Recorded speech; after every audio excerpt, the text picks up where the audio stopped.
आपने अक्सर सुना होगा सुर, असुर, राक्षस, दैत्य, दानव।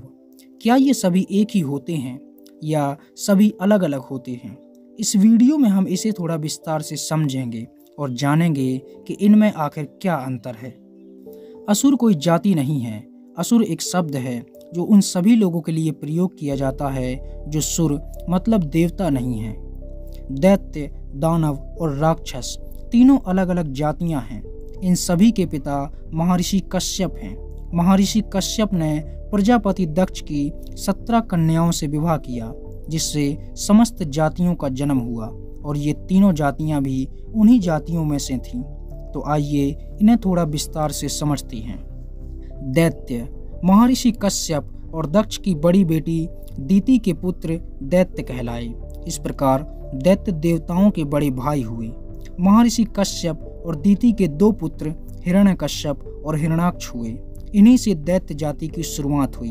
इन्हीं दैत्यों के गुरु शुक्राचार्य हुए और इनकी बहन थी होलिका, जो प्रहलाद को जलाने की कोशिश में भस्म हो गई। हिरण्याक्ष ने ही पृथ्वी को पाताल में दबा दिया था, जिसे भगवान विष्णु ने 12 अवतार लेकर मारा और पृथ्वी को वहां से निकाल कर बाहर लाए।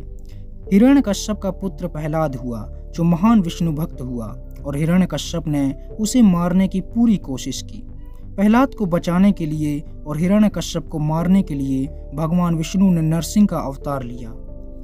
होलिका का पुत्र था स्वरभानु, जिसे हम राहु और केतु के नाम से जानते हैं।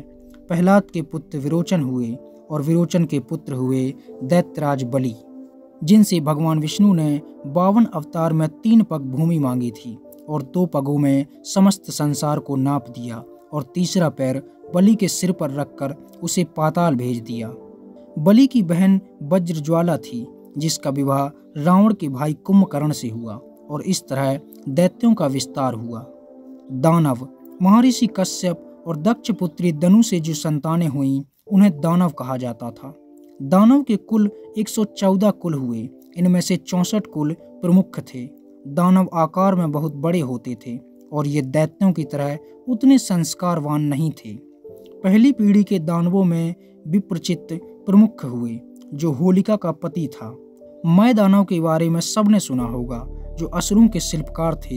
ये मंदोदरी के पिता और रावण के ससुर भी थे। कालिकेय का कुल भी बहुत लंबा था और विद्युत जीवा उन्हीं के कुल के थे, जो शूर्पणखा के पति थे। राक्षस सभी असुरों में से सबसे विद्वान और संस्कारवान माने जाते थे। महर्षि कश्यप और दक्ष पुत्री सुरसा के पुत्र राक्षस कहलाए। इनकी उत्पत्ति की एक दूसरी कथा भी बहुत प्रचलित है। कहा जाता है कि ब्रह्मा जी के क्रोध से हेती और प्रहेती नामक 2 असुरों का जन्म हुआ और इन्हें ही राक्षस कहा गया और इन्हीं से राक्षस कुल की शुरुआत हुई। प्रहेती तपस्वी बन गया और हेती ने यमराज की बहन भया से विवाह कर लिया, जिससे उसे विद्युतकेश नामक पुत्र हुआ। विद्युतकेश का पुत्र हुआ सुकेश, लेकिन सुकेश को उसने त्याग दिया और पार्वती ने उसे गोद ले लिया। इस तरह सुकेश शिवपुत्र कहलाया। सुकेश का विवाह देववती से हुआ।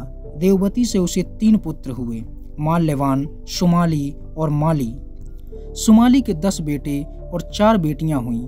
इन्हीं में से एक बेटी थी केकसी, जिसका विवाह विश्रवा से हुआ।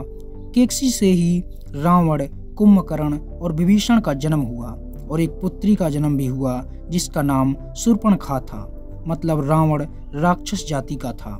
शूर्पणखा उसकी बहन थी। रावण के 2 विवाह हुए, मंदोदरी और धन्यमालिनी से। दोनों से रावण को कुल 7 पुत्र हुए। कुंभकर्ण के 2 पुत्र हुए, कुंभ और निकुंभ। निकुंभ का ही पुत्र था भीम, जिसे मारकर भगवान शंकर भीमा शंकर कहलाए। विभीषण की पुत्री हुई त्रिजटा, जो अशोक वाटिका में सीता के साथ रहती थी। इस प्रकार दैत्य, दानव और राक्षस तीनों की जाति अलग अलग थी, कुल भी अलग अलग थे, फिर भी इनमें आपस में विवाह होते थे। तो ये थी दैत्य, दानव और राक्षसों की कहानी। आशा करते हैं आपको जानकारी अच्छी लगी होगी। अगर आपको जानकारी अच्छी लगी है और वीडियो पसंद आया है तो इसे लाइक कीजिए और हमारे चैनल को सब्सक्राइब कीजिए। धन्यवाद।